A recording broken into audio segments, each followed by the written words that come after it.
Everyone, welcome to what are we on? What is it? eLearnChat. eLearnChat. I'm sorry. I think I had like 4 hours sleep last night, so I apologize for that.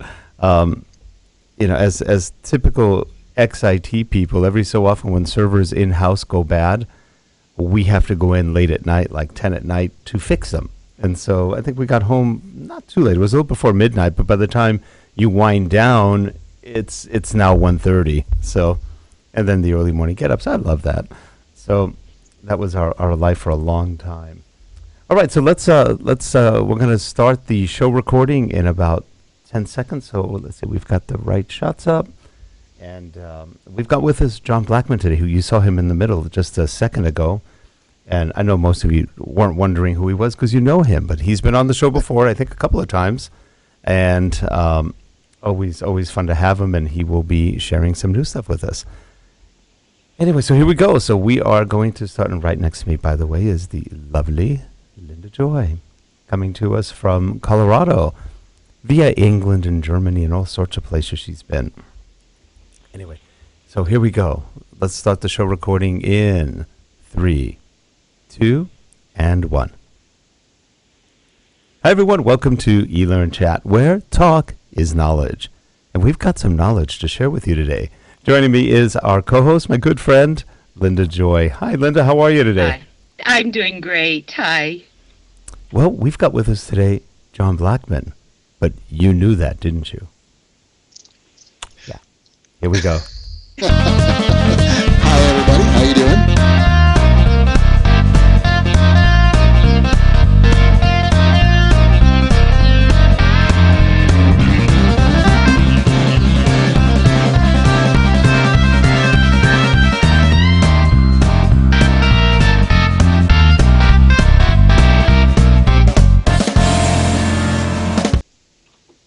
We're back. Well, today we've got with us a good friend also, somebody that we know, respect, love. He's a good guy. John Blackmon, he is the Chief Technology Officer for Trivantis, makers of Lectora, Course Mill, all sorts of stuff. Lectora Online and Review Link. Lectora Online and Review Link. Hi, everybody. Yeah, I kind of always lump Lectora into Lectora as one product, but it's really two separate products with very similar identities, but different audiences. Yes. One is a Lectora Online, which is literally an online version. You can run it through your browser anywhere, and it runs beautifully. Actually, it runs very fast. It's funny. Every time I'm on that, I always forget I'm not on the desktop. It is a problem. You get confused because they work identically as far as the builder tool itself. And so Yeah. I have the same problem. I'll be working with something else and, oh, wait, no, it's not that one. It's the other one. Yeah, It gets confusing. It's funny because you forget you're in a browser. We all live in browsers, and so we're in email and everything else. And then all of a sudden you're doing development and go, wait a minute, I'm in Lectora right now. I'm not on the desktop version, but the desktop version is still our tried and true, and we use it a lot in house. And always good stuff coming out from you guys. And since last we talked, we interviewed you on the Lectora live show that we do. And you were talking about responsive learning, but a lot of people still don't really understand what responsive is and why is that different from adaptive learning, which is what most everybody's doing out there. A lot of people call it responsive, but it's really not. It's just you code it 3 times. This is different. Yeah. So the main point is that you really only want to build it once, and you want to have that content to work across all of your different devices. And so that way, when you have to go back and make an update or make a change, you're only making a change to one copy of the content. And so with Lectora and Lectora Online, you can do that. You actually create your content once. You have 5 different views of your content. Lectora will automatically scale and move and size things for you, teach those views, but then it allows you to tailor it a little bit. So if you want to change it, usually something like on your phone portrait, you can tailor it on your phone portrait. So it gives you a lot of power and a lot of flexibility, but it still gives you a determinate output, and that's really what it gives you different from everyone else. When you're on a phone, you're always going to know what it looks like on a phone. So it's a very deterministic output. Yeah, and it's actually pretty easy to create the responsive designs. It's a lot of people think, oh, I've got to create it for 3 different types. No, you really create it once and just kind of it really adjusts itself, and then you can in each version change a little bit of how it looks, but it doesn't affect the other versions. Right, right. You do things like adjust text size, and maybe you wanted to be a little more bold on the phone, or layouts a little bit different. So you can make a few adjustments, but really it does most of that for you. Yeah, it's actually pretty amazing when you actually see it work. It's kind of like magic. You just go, wow, that's actually pretty cool. Yeah, like both of you said, it's not thinking outside of the box, but it's thinking inside of the grid. Yes, exactly. Exactly. I think we came up with that. We should patent that. We did You that on the show. We actually were talking on the Both of show, you and it did. just blurted out. And Yeah. got to talk to Scott about that. He's the VP of marketing. God, use that. That's a good one. Yeah, we're in the matrix now. We're not messing around anymore. This is let's call it quantum learning. How's that? Learning, yeah, because the Matrix thinks you little green screens with things floating down. That's right. That's not good. That's not good. No, it's a different kind of matrix.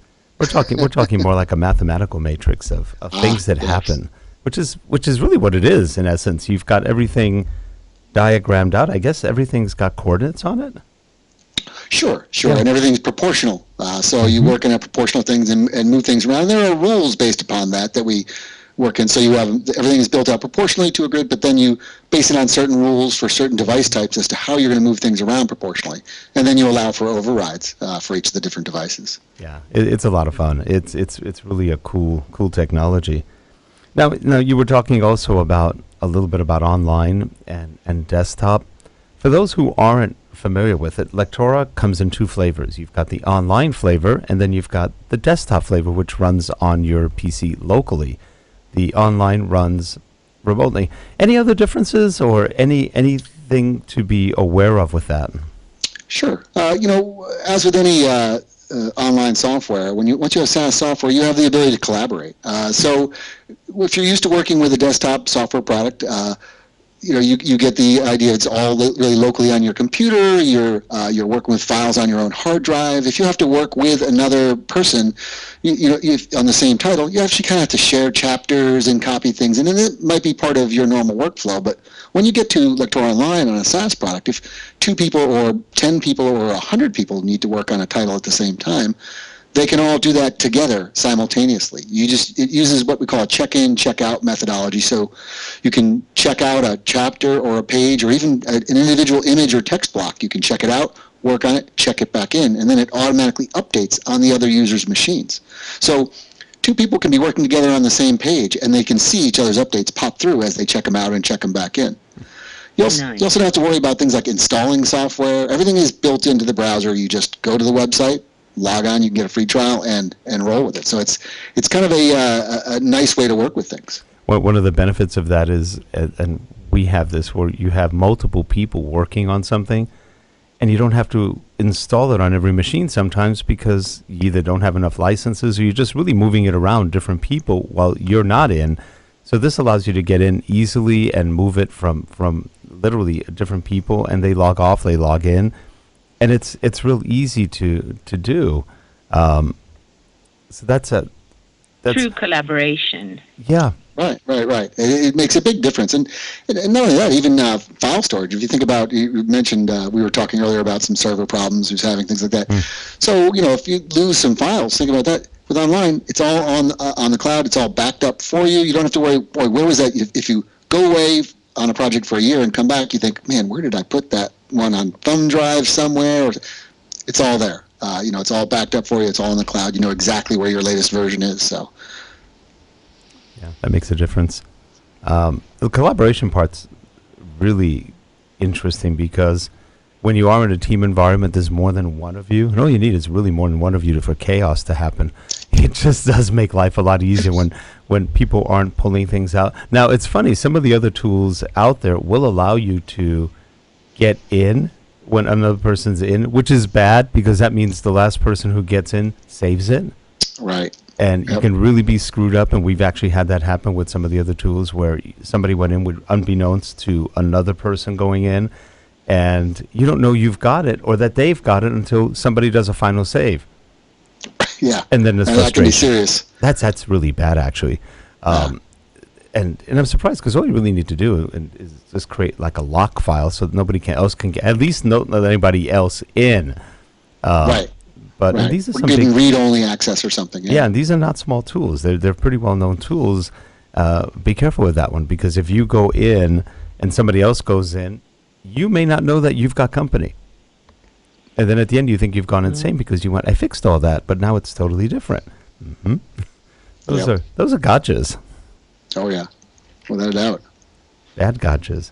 You know, one of the things that a lot of people don't realize, and we even didn't really think about it too much before, we kept looking for development environments to create apps.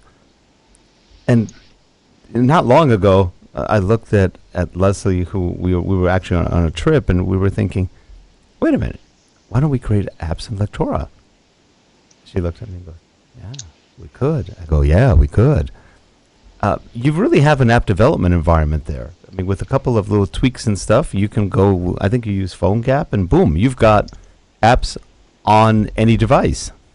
Yeah, PhoneGap or Cordova, which is, the open source version of that. But it's being done by a lot of people now. There are apps for sale on the App Store that are created through Lectora. So, I mean, if you have the right content and you can go put it out there, you can create for sale apps on the App Store. That's pretty cool. That's pretty cool. What kind of apps are people creating? I've seen medical informational apps. I've seen some diet informational apps. There's a dating one. I'm not even going to talk about that, though. Well, the dating one and the diet one go hand in hand, right? I guess they do. A responsive dating site. It's important. Absolutely. You got to be on the go. Yeah. That's good. So how, from a developer point of view, if you're developing an app, what do you need to be looking out for? Well, it's very important when you're developing for an app. It's very important to make sure you're looking at your phone views of, obviously, because that's where a lot of people are consuming that kind of content. I mean, it might be on your tablet. The beauty is you can create a website with the exact same content without any additional effort. So you can have a website version of it, you can have a tablet version of it, and a phone version with one piece of content, one single update. But then actually creating of the app itself, Lectora produces HTML. It's always produced HTML. So as long as you don't include any Flash, that's a big no-no. Mm-hmm. Flash won't run on the device. But as long as you don't include any Flash pieces, Lectora is not going to add any in there for you. You can actually pipe it out as HTML, and it'll run on the phone. And then you go through PhoneGap. If some people aren't familiar with it, it's an Adobe product that you can use to take in HTML content and package it up into both Android, iOS apps and different various apps. But it's pretty easy to work with. It's not too hard to work with. Yeah, and the interesting thing is with you made some of the apps you were talking about, they're all database apps. So you're tying into databases through Lectora. Yeah, in a way. I mean, they're really storing that stuff through variables, and they store it in local storage. Mm-hmm. So you remember information that's in there. You have a pretty good amount of information you can remember, if you will. So it's just using the standard Lectora features of, remember this information. So it just remembers that kind of thing. It comes into a Lectora variable just like it normally does. Mm-hmm. It's amazing that you can package it up and it comes out and looks in a completely different way. Yeah.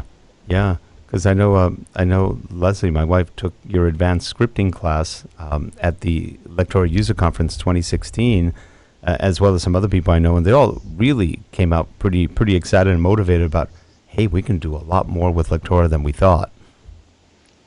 Yeah, there really is no limit to what you can do, especially in that scripting class, which I think, I apologize, Leslie, I got a little deep in there, but I think we did pretty good with it. But you can go so far as to do incredible JavaScripting, which will all run on the phone. You can actually call out to web databases and pull information in. You can do so much in that thing. Yeah, she thought that was really cool and easy. She said, she understands the back-end part of the JSON and the jQuery and all that. So she goes, well, really, all I need is that. I put that into Lectora. I'm good. I massage it. I show it. Life is good. And we're actually in the process of developing some show apps just so people can have any of the shows they like right on their phones without having to go to YouTube or Vimeo, just right there. Just, here's all the eLearnChats. Here's all the Lectora Lives, blah, blah, blah. And nice. It's fun. It's actually a lot of fun. The hardest part isn't Lectora. It's getting the JSON, which is what pulls the data out, into something that you understand. Right. It's kind of like an API into Vimeo and YouTube, but they don't really data map for you. Just so here it is, you got to figure it out. It's kind of fun. Yeah. Yeah, it's good stuff. I mean, you can do so much with so much power in there. We do our own conference app in there, the Lectora user conference app. That's created in Lectora as well. We have our good friend Sergey at Branch Track that does that for us. And that's been working for us for a number of years now. And it works really well. And again, like you said, if you don't know what it's written in, you assume it's probably C++ or Java or something else, typical app development environment. Then you go, that was Lectora? That's pretty cool. Yeah, just drag and drop, put it in place, ready to go. Yeah, you've got a secondary market right there you guys haven't even totally gone after. There we go. We got to talk to Scott again, don't we? Yeah, we do. I think we do. Because literally, I mean, that is another market. It's a huge market, actually, that people are trying to develop apps for everything. And the key is really, can you tie into a database? Yeah, you can. So as a result, now you've got the ability to pretty much get any kind of app you want. And variables in Lectora are easy, so there's no problem manipulating stuff once you have it retrieved. So it's fun stuff. When do you sleep, actually? Do you ever sleep at night? No, nope. We're not allowed. Not allowed. Absolutely so. No, none of that. It is fun. We've on the other show we do, which is Lectora Live. It's a show all about Lectora and some of the things Trivantis does. We've had some of the developers on and interviewed them, and it's sort of interesting. One thing that I never really realized, I knew you've been around for a long time doing development from OS2 on, but you guys, quite a few of you have started from the same backgrounds, working in all sorts of different database applications, then going to IBM, and you still have some of that team integral with you. Oh, yeah. Well, a lot of the team from General Motors and IBM came over. IBM used to have a very large facility here in Boca Raton, and so we used to, a lot of us came over from that. Yeah, for those who don't know, that's where they had their PC division, which was enormous back when. Because then they sold it out of some crazy idea, but and that's Lenovo now, if you're wondering. Yes. Yeah, it moved a little further out of Boca Raton. What are they, Taiwan now, I think? A lot further. A lot further. Yeah. Not as pretty and not as warm in Taiwan. No. But that was interesting. Yeah, you guys bring a lot of background to development, and as a team, that's one of the things that when we were at the LUC this year, I hadn't really realized that some of the guys working with you have been with you for a long time, and you guys go back, you're good friends, you're developers in common, and that's a value to a development team, to have known each other for so long and work that tightly together. That's something that we appreciate, and when we notice that one, that's kind of an interesting value added. Yeah, and that's how you get a lot of these things done with the team like that, because you know exactly what you're going to have with the other team member. You can measure that kind of thing and know exactly how you're going to get things done. You've been working together on it so long, you know that communication is there and flowing. Yeah. Really adds to the productivity. Yes, and very much so. To each of you that you've been able to develop things further as a team, essentially. Yeah.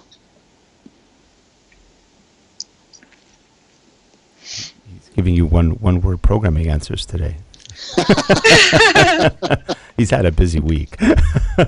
So John, is there a conference coming up soon? Is there something? Do you do webinars? Do people do webinars specifically on the app aspect of we have them on the we've had a few of them. They're on our community. They're recorded on our community, so you can go out to community@trivantis.com. And if you just search for PhoneGap or something like that, you'll see we have a few webinars that have been done and recorded. We'll be out at DevLearn in the fall, actually November, so late fall, and we'll certainly be talking it up and chatting it up there as well. Nice. So as the years go by, what trends are you seeing, John, in e-learning development that you're looking at? Things that are kind of on the horizon that you see as interesting or changing? Well, there's a lot more going on with video these days, and I think it's right up your alley, right? So you see quite a lot of video learning going on, and so I think there's going to be a lot more focus on that, and not just pre-recorded video, but perhaps interactive video, even within courses. So imagine building a course, and you and I have discussed this, when you can create your course and then have a teacher that if the teacher's online and live, you can pop in and talk to the teacher or perhaps a mentor on the subject, pop in, talk to them live, and still take the material as it's going through. I mean, there's infinite possibilities as far as video, and all that can be done mobily as well. So I mean, there's a lot going on in the video area, including that into courses. Yeah, and it gives a whole new meaning to blended learning. I mean, Yeah, you're really absolutely. blending it at that Yes. point. Oh, that's Yeah. kind of reminds me, will it blend? I don't know if you've ever seen those. And a whole new meaning to interactive learning. Yeah. Exactly. You know, if you got Wow. something you're not having a problem, you can ask somebody, and not just that, you can see them and talk to them and ask them. Yes. You get an entire classroom involved at that point. So there's just a lot you can do. Well, you know, it's interesting. The other day we were talking to Michael Bryant, who used to be the product marketing manager for Sony's creative software group, in particular Sony Vegas, which is a very good video editing tool, Sony SoundForge, which they all used to be the Sonic Foundry products. But he said something that really was fascinating. He was talking about the Microsoft HoloLens and how, Yeah. can you imagine taking, because he's a musician too, he's a writer, composer, player, singer, and he said, can you imagine taking your mixer that they usually put in, if you've ever been to a concert, usually you'll sometimes see a person kind of on their own, and there's a mixer in front of them. They're usually somewhere around the center of the auditorium. And they're getting a feel for what the sound is in the auditorium, and they're mixing, they're moving the levers up and down and back and forth, getting volumes to different speakers and everything around the auditorium to make things sound good. And he goes, can you imagine doing that virtually? Get a Microsoft HoloLens, and now in your mind you can see the mixer, and you can give it a command saying, fader 2, go up 1 decibel, and it goes up. He goes, speaker 6, engage, and speaker 6 comes up. Or change the lighting on this, and it's all done virtually through the HoloLens. And I was going, yeah, that's pretty cool if you think about it. He said, it's possible.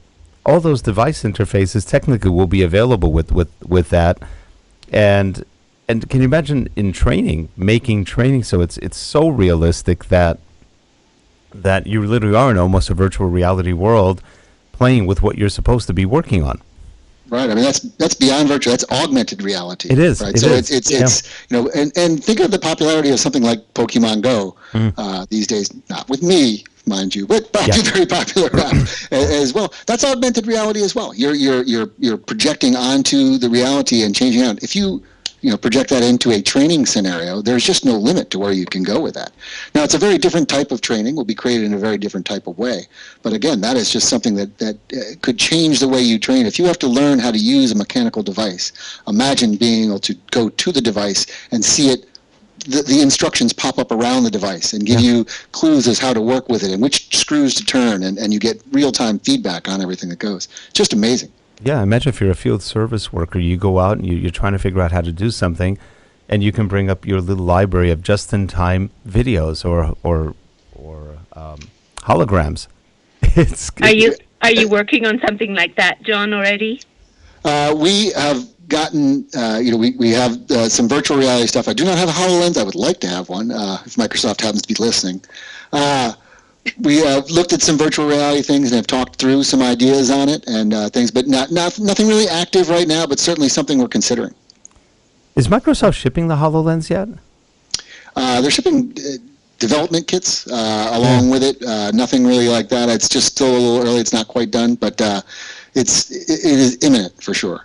Yeah, they did a great demo when they rolled it out, and everybody's like, wow. But that was over a year ago, and nobody's still doing much with it yet. But that could have some really good promise. I'm just thinking of the possibilities with training and learning and everything else. Just for field operators, for anybody who's operational, who needs to actually do something. Absolutely. That could be priceless. It's just one of the things is, especially with virtual reality, the HoloLens, is convincing somebody to strap that device onto their face, though, for that period of time. It is unusual, and it takes some getting used to, especially in a full immersive virtual reality situation. It's amazing the possibilities, but it is a little bit different once you get in there, and you really are in a different world. Yeah, it's funny. I was watching the Samsung Galaxy Note 7 rollout the other day, and it has built-in virtual reality, and I guess you go around wearing some Samsung VR gear, and you just go, I mean, we have enough people outside of reality as it is. Do we need more? I mean, I just wonder. Yeah. No, I was at the one of the marinas not far from us the other day, and there's these like 250 pounders running around going, "Hey, here's the Pokemon thing." It's like 250 pound adolescents. I mean, they look like toddlers. They really look like big toddlers, but they were Pokemoning it. Yeah. Oh, it's extremely popular. You see Like it all. early- That is augmented reality, man. Yeah. That is, Yeah. it's amazing. But- And it's great to see the e-learning world adapt that and how different people are trying to adapt that. Yeah. Yeah. Well, and that's brought it into the mainstream. So now it's something that people understand and they Yes. kind of get, they go, okay, I can see how that would work and how that would apply. Whereas before they never had that opportunity to really see it. Mm-hmm. Yeah, it's just there's a whole mess of science fiction that's becoming real as we speak, more and more and more. Absolutely. I was reading somewhere that remember the old science fiction tricorder on Star Trek? They could Yeah. just kind of wave it by you and go, "Yeah, okay, I know what's wrong with you." They're doing stuff like that. They're starting to do devices like that that can measure all sorts of stuff. I remember when I was probably about 10, my dad, who was kind of a quasi-engineer on the side, he was more like a mad scientist on the side, and a doctor went up to him and said, "I need to measure the blood flow all over the body." This is back in the very early 60s. There were no computers yet. I mean, not much. And so he developed a device for him. I think he got paid $2,000. I think the doctor made probably $20 million on it. It was a good deal. But in essence, it measured the blood flow in every part of the body at Wow. one time. So you could see if there were blockages or anything else. And it was all done with little VU meters because that's all you had in those days. You know, we didn't have anything beyond that. And it was just interesting to see, you know, the beginnings of technology come out, and that was developed like literally in a bedroom in a house going, wow, that's kind of interesting. I just thought he was crazy at the time, but he was actually doing some interesting development, and the doctor was saying, okay, now I need this to be a little more sensitive. But really, I mean, what's happening in the world of e-learning today, or where we can apply e-learning, is starting to have no bounds at all. Oh, absolutely. Yeah, learning is everywhere, and the entire idea of going mobile is that you can take your learning with you anywhere. And I mean, I don't think anyone should be considering, developing a new e-learning piece without thinking about mobile at this time, because the world has gone mobile. I mean, if you think about when you browse the web, when you're doing something and finding out information, how many times are you on your phone versus on your desktop? You're getting a lot of that on your phone. You're Well, they're looking for saying- places to they're go, information. It's all on your phone. Well, they're saying right now 70 to 80% of all websites are first seen on a phone or tablet. Sure. That's Easy to believe. quite a change from what it used to be, meaning you can get people, you don't know when people are looking at your stuff or how. Right. Right. And E-learning any kind of to go. performance improvement type of e-learning, if you're going to be on the job site, more than likely you're going to be mobile. You're not going to have a desktop computer next to you when you're out doing something that you require that on-the-job learning or on-the-job training for. So it's important to have that side of it. Yeah, that is pretty interesting. And then of course on the other side you've got the learning management side, which is evolving and changing, and that looks like it's going to go through I'd say in the next 5 or 10 years, it's going to change completely from what we know today. Much more social, a lot of things going on in that area with gamification, social, interactive. It's very big in the space. Which is fun. It makes, I mean, a lot of the learning management systems are very dull, boring. And so you add those components to it, all of a sudden it brings it to life. It's not a hated thing anymore. So that's going to be interesting to see where that all goes, and the personal learning networks. I wasn't much of a believer in the personal learning network because I didn't think anybody really cared, but maybe some do, and it could be real interesting to where that all winds up going, because you could actually literally take stuff that you've learned to any company and say, look, I've already learned this, it's in my network here, and let me show you all the courses I've taken. All of a sudden it has some value. Yes. There's activity going on right now with the ADL. They're actually going through and creating a whole thing of personal learning so that you can have these badges that are ubiquitous throughout the industry, and so that you can move them from job to job or place to place, and they will travel with you. Yeah, So then all that's of a a big sudden, movement going on right now. and all of a sudden it's got a lot of value. Yeah. Yeah. That's pretty exciting. Pretty exciting. So what shows are you going to be at soon? I don't think DevLearn is going to be the first one in November, Okay. the first show, and so looking forward to that. Will you be out there? I will. Excellent. We'll Excellent. be at least a couple of days. We'll be there for the expo, so we're going to hang out for the expo and just see people. Might bring some equipment and do some streaming. I'm not sure yet. Yeah, you'll always bring some gear with you. Come on. We try. Yeah. Boys and their toys. You got to have your toys. I got another toy recently. I have a Panasonic Gh4 Camera, which is one of the 4K cameras we have, and it's always been one of the best ergonomic cameras on earth. It's just a great camera, which for when it came out it was $17.99. Now you can get one brand new for about $12.99, and it is for the price. There's really nothing that comes close to it. And I bought an adapter. It's called a Metabone Speed Booster, and that allows you to attach it. It's a small adapter, maybe like yay big, and it allows you to attach Canon lenses to it, or Nikon, depending what you have. But in this case, I got the Canon lens mount. You can put a Canon lens. Not only does it give you one extra stop of light, meaning it lets it really bright. If you have let's say, little photography, if you have an f1.8 lens, which is fast, that means a lot of light comes in. Now it becomes like a 0.8 or 9 lens. That's even more light. But it makes it sharper, which is the mind-boggling part of it, because usually the brighter it is, the less sharp it is. It makes it sharper, and you can take pictures on this little micro four thirds camera that look just about as good as a full frame camera. I've been doing that for the last couple of days, going, wow. I'm just blown away by the quality of what they're doing. Tech is fun. I mean, there's so much stuff going on out there. Absolutely. Toys. But nobody has more toys than Rick does. He's got all the good toys. No. I only have some. I have a wife. I can't have them all. So. She puts limits on it. Yes. Yeah. I got a call from our sales rep at Sweetwater, a guy named Marco Sanchez, and he's a really good guy. And he says, hey, we've got this microphone. You've got to check him out. Lauten Audio, Lauten. Lauten Audios. It's called the Atlantis. Man, it's beautiful. $1,500. I was going, ooh, it's expensive. But it gives you basically 3 mics in one, because you can change your voice a little bit. You have like in your face, a little less, and then gentle. So they're all different sounds for your voice. It's a beautiful mic. And so I went on the web and I listened to people doing demos on it. And I was going, why would you put a beautiful mic in front of an idiot who can't sing, who has a lousy voice, who is writing lyrics that show the guy's delusional, and you go, and that's going to make the mic sound good? I'm missing something there. I'm just missing it. Well, if the mic can make him sound good, then hey, you're ready to go. No, but nothing makes those guys sound. They just sound stupid. I mean, it just sounded bad. It was really bad. And it wasn't just one. It was like 10.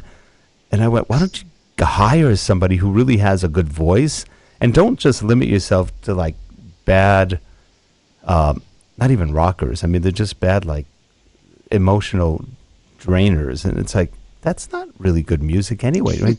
Get an opera guy, get a jazz guy, get somebody who can sing, and let's see what it really sounds like. But no, it's always just like, I don't know. I just shake my head and go, why don't we have good people demoing a mic? Or you get a rapper and you go, that's not good singing. I mean, that's not going to highlight the mic as anything good. But that's me. I'm just grumpy. It's probably a fabulous microphone. Yeah, I'm sure. It looks like it, but I have not yet heard anything good on it. I sent him a note and I said, $1,500 mic and this is what you got to show. Not motivating. So, yeah, it's interesting. It's a crazy industry. Microphones. Anyway. Yeah. Hey, John, it's always a pleasure having you on. I know you guys are always doing good things and always excited by what you guys put out, because half the time we don't even know what you guys are going to put out. And it's always nice to see those little surprises of what goes into the product and how well they work. That's the other thing. Yes. That's always a good thing. So More surprises coming. They're always around the corner. oh, good. I like that. Always. Surprises are good. Well, this is a guy who likes tech. I mean, so True. he likes new toys too. So, and I know you'd get bored with the product if it wasn't new all the time. So that makes it fun. But anyway, we appreciate you coming on, and we look forward to seeing you at DevLearn in November this year. I think it's about mid-November, right? The 15th, I think, yeah. Yeah, that should be fun. And and good luck with the development and everything else you guys are doing. And we'll see you next time. Thank you. Thanks you. for coming on, John, John. great having you. Bye-bye. Have a good one, everyone, and we will see you next week on eLearnChat. Take care. Thanks. Bye.